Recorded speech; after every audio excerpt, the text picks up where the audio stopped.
Hello ladies, welcome to the podcast Living in Your Feminine with me, your host Victoria Janke. This is a safe place for you sisters. We're going to talk about all the feminine subjects, what it means to be a woman, how you thrive as a goddess, how you be successful in business, but we're also going to talk about subjects that people don't normally talk about, like miscarriage, because we want to educate people and also that women don't feel alone anymore.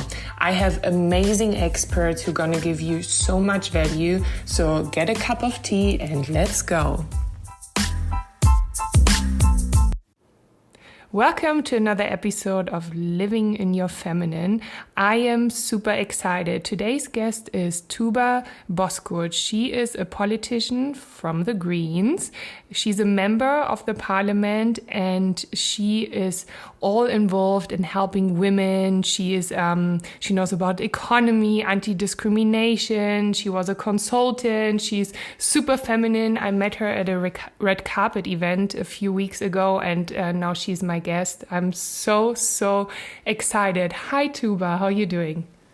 Hi Victoria, I'm doing good. It was really, how is Schicksal called in English? It's destiny, right? Destiny. That we met, yeah. Yes, it was. And I'm so happy we're sitting here in the parliament, right? Oh my God, I've never been here, so it's quite exciting to be in the German parliament. So I'm super thrilled. I like to start my podcast with a random question. And my question for you is, what is your favorite animal and why?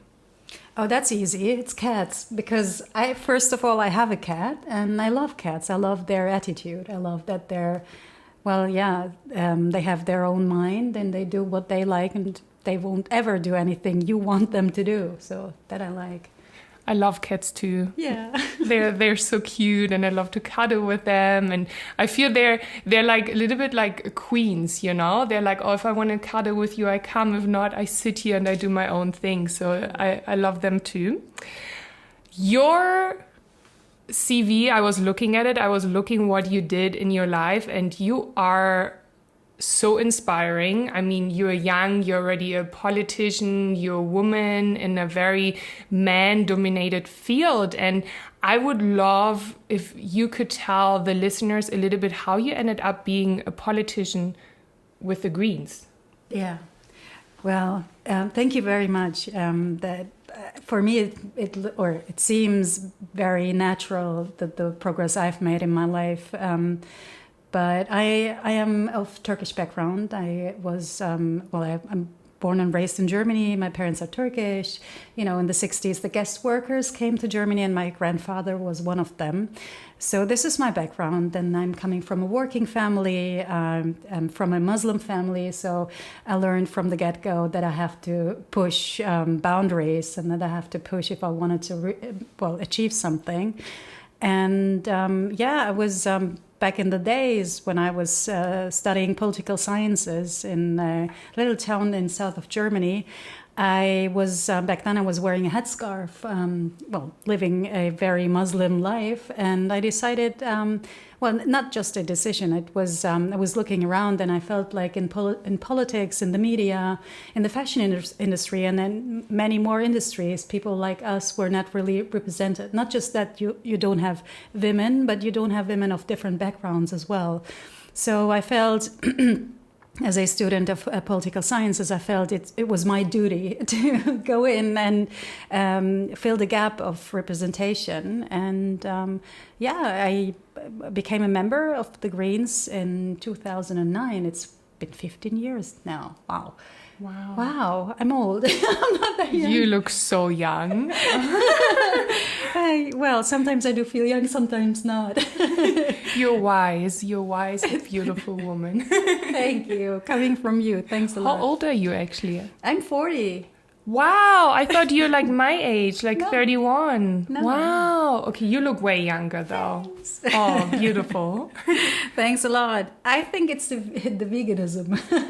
Are you vegan as well? Yes. Oh, wow. Okay, there's so much I want to touch base on here. I'm like, first of all, thank you for making the step. Thank you for saying, I want to change something. I want like women like me more represented, and especially what you said also in the fashion industry where I'm coming from. I know now is a change, right? Now it's changing what is beautiful, but before, like the fashion industry or also politics, it was all like white, male, you know, it was like not diverse at all. And I remember we talked a little bit before, and you were talking about how you were wearing your headscarf. And how you took it off, and how it changed, like how people looked at you and how you felt as a woman. And if you could talk a little bit about this, because I feel a lot of women, or we as women, sometimes we feel like we're playing roles as well, and how people see us. So I would love you if you could share this a little bit too. Sure, yeah. I mean, you know, you were talking about your industry being male dominated too. You know, that means when it's male dominated, then males dictate how our roles should be, you know, perceived or should be designed. So, and then, you know, we come into the playground, and then we feel like we have to fill in a role that is pre-described even before we were on the field. So that makes it so difficult. Then you don't even know how you're supposed to feel, how you're actually allowed to behave in this new environment. So the codes are not known for you, and you cannot really decide on your own codes. You're not sure if it's okay to have your own code. So, and that's a hierarchy, that's power men have over us, or, you know, in deciding the roles for us. And it's quite recent that we learned to break those rules, you know, and that we feel okay with who we are, you know, with, you told me that you feel I'm a very natural or naturally behaving politician, that I'm not so stiff. And that's something I hear a lot of times, you know, that people have a perception of politicians and politicians themselves. You know, when you get elected, you're not necessarily in politics before. You don't really have a feeling for how it is supposed to be, or how you should behave as a politician. But once you get voted or elected, you feel you're in a role and you have to fill it in with all the norms people dictated. So yeah, and I decided, you know, like wittingly, that I don't want to fill in or fit in a role that is decided before I was in there. So I catch myself often that I say, I don't care what the norms are. I wasn't here when the norms were decided on. I'm now here, so I'm deciding on my norm. And that gives me some certainty. And, you know, also coming from my a consultancy background, and, you know, having worked outside of politics, I feel like if it doesn't work out, I'll just go back. I'll do something else. It's perfectly fine for me. I don't have to do this. I like what I'm doing. I love it, actually. But if it's not for me, if the norms are not, you know, made for me, the people don't want politicians like me, I don't have to do that. But you were asking another question about the headscarf. Sorry. No, this was so good. I want to reframe this a little bit, because that was so important for anyone who's listening right now. It's, you don't have to stick with the norms. So if someone tells you have to be a certain way, no, you don't have to be a certain way, because it's your life. And I love what you said about, okay, if this doesn't work out, I just do something else. And I feel a lot of people, they think we have to stick with one thing and do it the rest of our lives. But we are not trees, you know, we're not supposed to be in one place. It's part of growing. It's part of being a human, to change, and to change your surrounding, to change who you are as a person, as a woman as well. Like, I feel like we as women, we have so many different layers in us. We're like the mother, we're the sister, you're the politician, I'm the model, you know, maybe I'm a politician and you model soon, who knows? Not really. You could be a politician, but I cannot be a model. Let's see.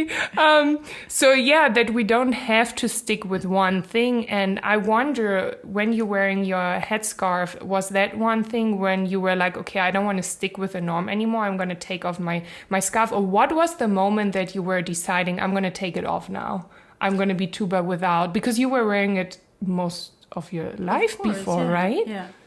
I was actually wearing it for 20 years, like really most of my life. I think it was again something like I didn't want to play the role anymore because I realized for me it's not necessary as a Muslim woman to wear a headscarf. I perfectly I perfectly respect everyone's decision to wear it and to decide on that it's a rule you have to follow. It's none of my business to judge. But for myself, I decided I don't think that it's necessary to wear one.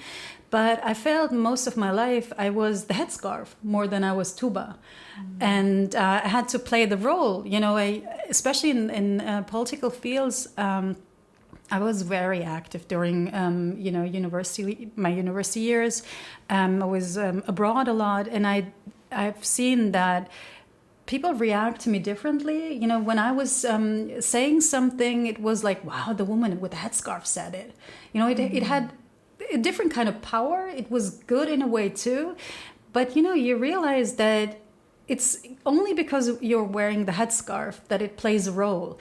And I didn't want to be the headscarf because, it's not just that it has the words you're saying are labeled differently, but also you had to follow different rules. You were expected to do this and that. The expectations were decided on beforehand. So I remember most of the time I was busy with reading rooms and reading what the expectation of each and every person could be and trying to not follow this expectation. And that's really exhausting, when you're only busy with people's minds, with the perceptions and the expectations in the room and trying to be the exact opposite. So it cost me a lot of emotional resources, and I decided that I didn't want to play the role of the headscarf wearing woman anymore, and I wanted to be me, and I wanted to, say things just because it's my position and not because I was wearing a headscarf, and make sure that it's coming from me as a person and not from the headscarf or whatever is, attached to the headscarf. Wow. And how did your family react, and how were your colleagues reacting? How did you feel different? Were they looking at you differently as well? Oh, yeah. For my family, it was difficult because I was the only child that studied, and I was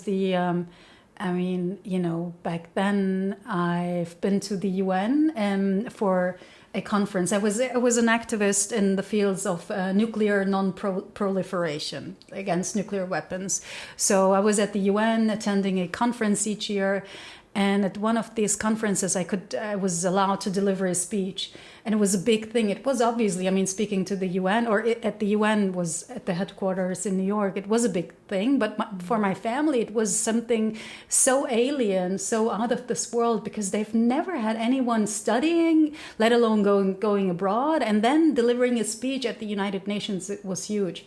So for them I was like, not just for my parents, for the whole family in Anatolia and Turkey, I was the one child that had made it. That was the spearhead of progress. Of having reached something in life, having reached meaning actually as a family, as a whole, and that's a huge responsibility too. But for them, grappling with the fact that I'm now not really looking like them, or decided to following a different path, my own path, they felt as if, it was a breach of loyalty in a way, as if I was not with them anymore, as if I decided I'm something else. I'm not part of the family anymore. I'm not Muslim anymore, which is not the case. But I decided my life is different. My lifestyle is different. And they never realized, as you said, we're not trees, right? We change, we progress, and that's a good thing. Staying only at one point in your life means that you haven't reached anything. So they did realize I did change. I had made progress. So taking off the scarf actually didn't change anything. I was the one they had met already. They were in exchange already.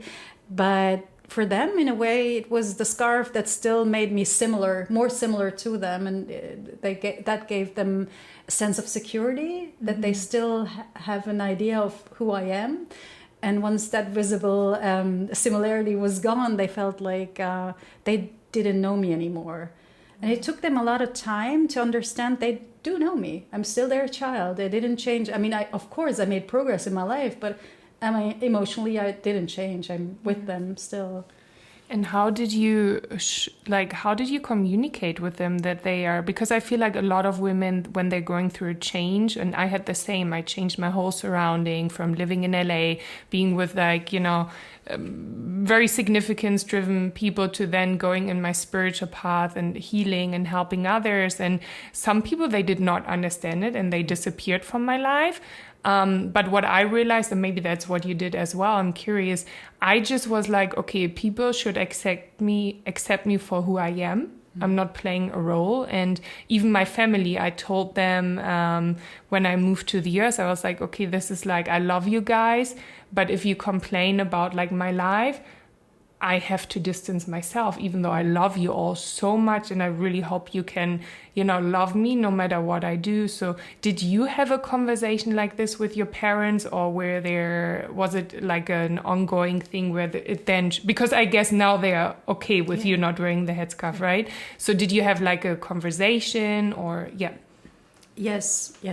And we actually, had a falling apart for a while. I think for 1 or 2 years, we were not seeing each other. I wasn't going home any longer because they needed time, and I knew I needed time too.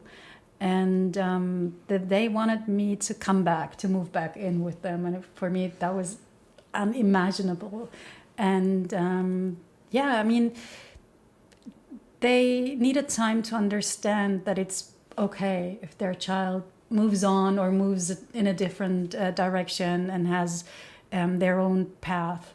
And, looking at my siblings, and I have siblings, 3 of them, they moved in paths my family knows, it's familiar to them. It's something they understand. And they never really understood what I'm doing, because it's really not familiar to them. Making them understand what studying means, what political theory means, and going abroad and, working in different fields means. It was not really easy for them to understand. So I always try to make them understand and take them with me, take them on my journey, mentally with me. And as I said, the headscarf was a turning point, because then they realized they're at a point they don't realize or recognize me anymore. And not that they don't even understand what I'm doing, and then they couldn't even recognize me. It was too much for them. And I wanted to give them a chance or time to grapple with the fact that change is inevitable and it's perfectly normal. Yeah. I love what you said about giving them time. I did the same with my family, also going a little bit in the distant. And I mean, you don't have to distance yourself, but sometimes also, when we have disagreements or something, it's good to give people time to process things. And it doesn't mean that they don't love you or something. They just need time, because it's interesting, because I also come from a family, no one studied before. I'm the first one who studied, who went abroad. My mom still sometimes doesn't understand what I'm actually doing for work with social media. She's like, what? But it's because it's very, they grew up very differently. Yeah. That's what we need to understand, right? And everyone is just doing their best. Everyone is living their life as the best as they can. And for them, it's just very uncertain. And they probably love you so much that they want you to be in the certain way, probably like your brothers and sisters, So also having compassion, I think it's very important. Like you did, you said you always had them with you in your heart and in your mind, right? And then finding back together. So that is so beautiful. And how is it for you working with a lot of men? And how did they change, when you took off your headscarf, or in general? I'm so curious, how is it as a female politician? Do you feel because a lot of women, they feel they have to be like a man in order to be successful, though, so they start to play a role. how's it for you? That was a huge question. I'll start. First of all, as you said, compassion. I think that's really important. Being compassionate also with our family, because we change and we do a lot and we are so driven and we look at the world differently. And I really admire what you're doing, because you have this depth and you have this clarity about what you wanted to reach. What you want to send out to the world, and that's your journey. That doesn't mean that everyone understands that, or especially not your loved ones. I purposefully decided at one point that I wanted to be compassionate with my parents, because they didn't have it easy in their life. Their lives were difficult. And I wanted to be good to them and to myself too, give myself space and time and them too.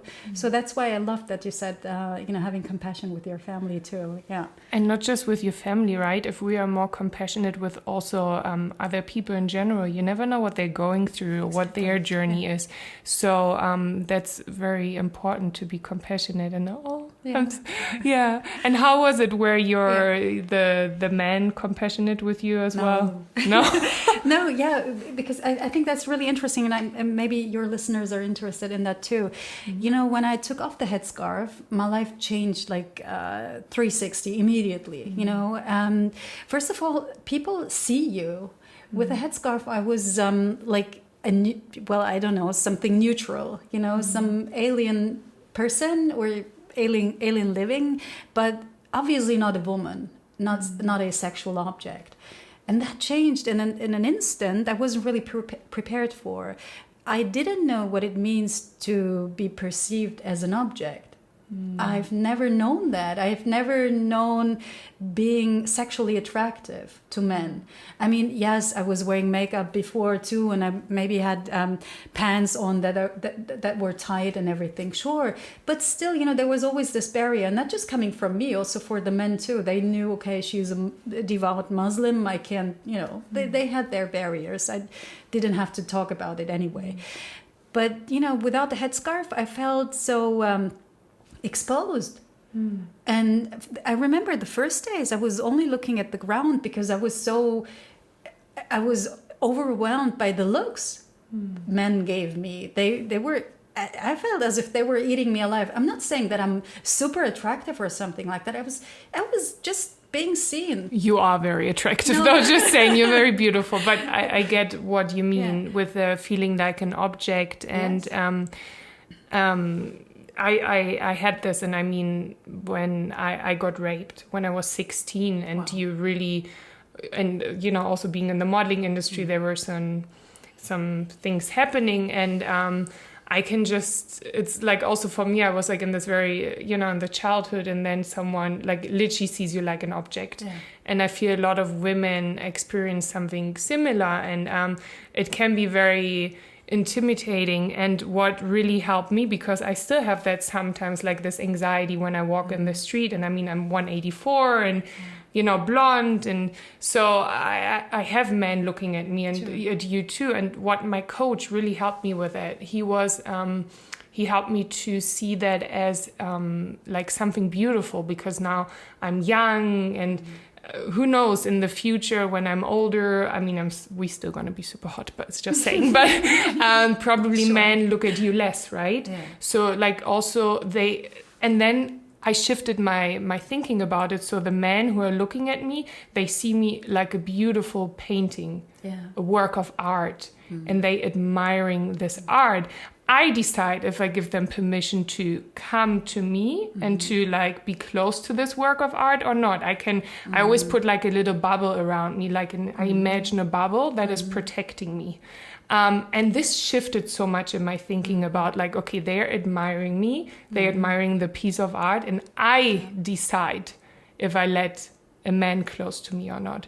So I just wanted to add this on, because this is came up in me. But so you had this, that men were looking at you, and when was the turning point that you were like, okay, because you for me, you seem very confident in who you are and your beauty. So where can you give us some tips how you changed from being so intimate with it, and shy, to now being, I love myself, Yeah, I mean, first of all, I had a phase of, am I allowed to swear? Yeah, sure. Yeah, okay. We swear you swear. Okay, I had this fuck you phase, after I realized I was treated differently all those years, like 20 years. I felt, well, Germans are like that. They're reserved people. They don't go, they're not really nice, not naturally.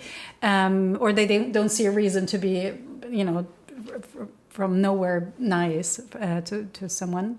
And then I realized people are actually nice. Yeah, when you're perceived as attractive, people are nice, and they're giving even your exchange money into your hand, when you pay something. That never happened to me in those 20 years. They never gave me the money into my hand. They just put it in this little plate. That was so crazy that I received the money into my hand. So I had this fuck you phase for a long time.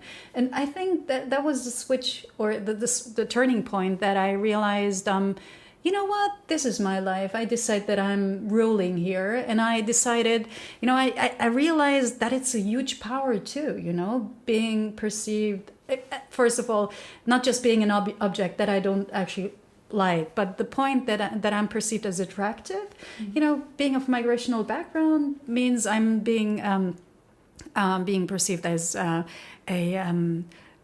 southern type of attractive and exotic, blah blah blah, which is actually kind of racist too, but it's okay. I mean, in a way, that they look at me, or it's a sometimes it has this touch of fetish, that's weird. But apart from that, I realized I have a power and that I wanted to use it. I never felt that I would want to be more like a man, because I'm not. I always was.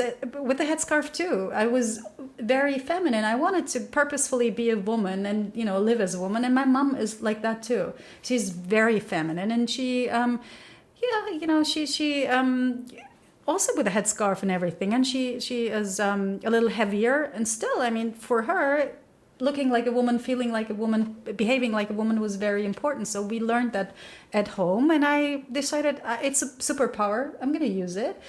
And what happens is, as I was working as a consultant and as a politician too, they not just give you the looks, they talk about your looks too, and they treat you differently than your male colleagues. It happens too, into your face, And for example, as a consultant, I had workshops with men and my male colleagues, and they were, when I was talking, they were not respecting me talking and would just talk with each other while I was, giving a presentation.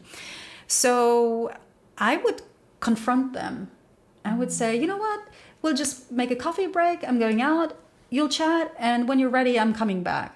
So, or, when they were staring at me, I would say, I do see what you're looking at, right? I mean, or that you're looking. Confronting people and making sure that it's uncomfortable for them, that's a superpower. Making it uncomfortable, because it's not comfortable for us to be looked at as an object, right? I mean, you feel like an animal in a zoo when people stare at you all the time. I mean, that you're a tall woman, blonde, super attractive. You go through the streets, people are staring at you as if you were, I don't know, a piece of meat, right? Yes.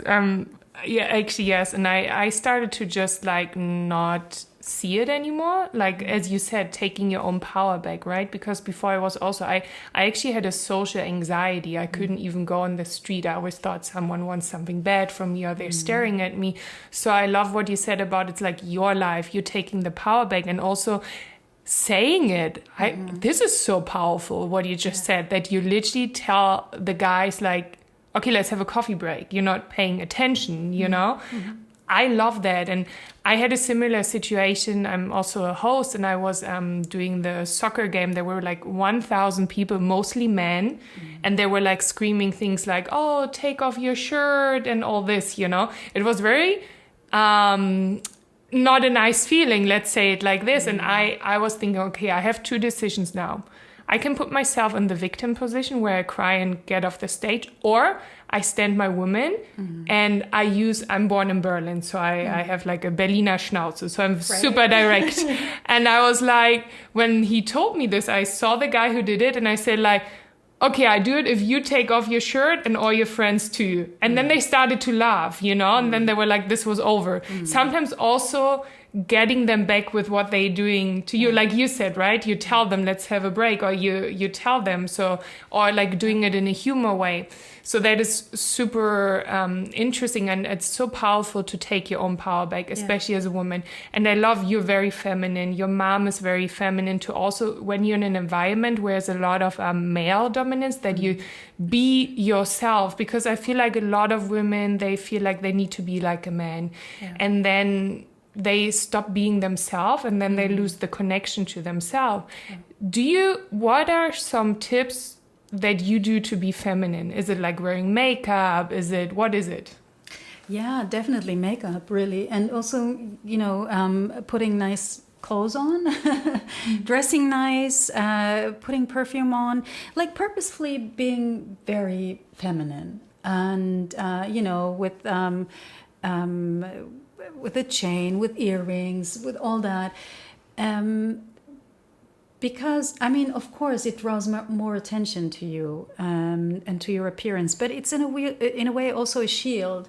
It's I feel more powerful, especially when I'm wearing heels, by the way. I walk differently, like everyone's walking differently in heels, but you walk more confident. You have a different posture. Everything changes. So, utilizing this as armor for you. And knowing that this is, it's not a war, I know, but it's kind of a war. It's kind of a battle for us as women, being not just out there, but, driven. Knowing what we want. And it's perfectly fine as women to want something, to want power, to want to, progress and reach some goals for you and your family, your loved ones, whatever. So it's a natural thing. It should come naturally to us. So, and since it's not, we didn't make the rules. We weren't at the table when the rules were made.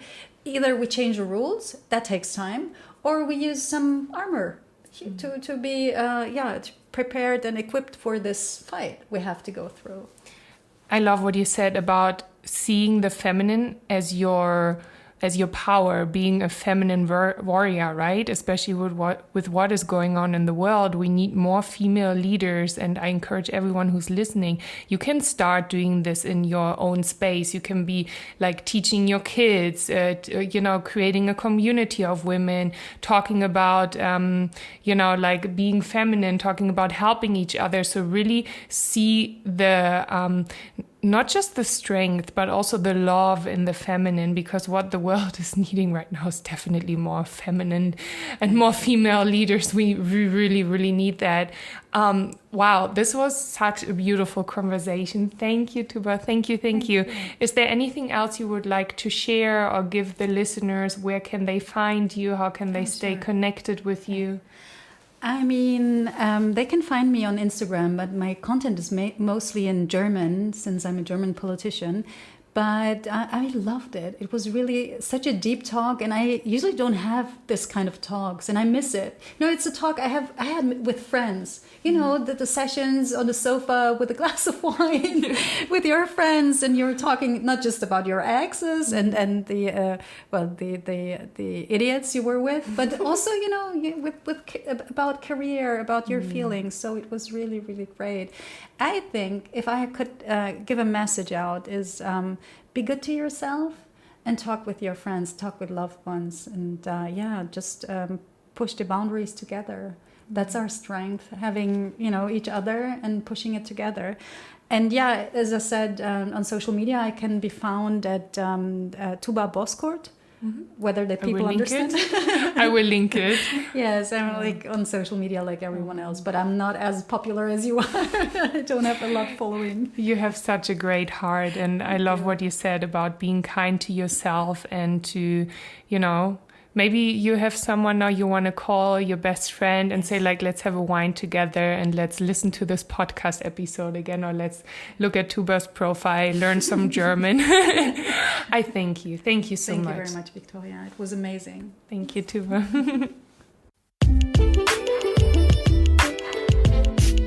you like this episode, please rate, subscribe, and share with other women. Let's create a community of women living in their feminine and supporting each other. If you want to stay connected with me, you can come and follow me on my personal account at victoria.jankel. Until then, I see you next Thursday. Be thriving, goddess, and live in your feminine.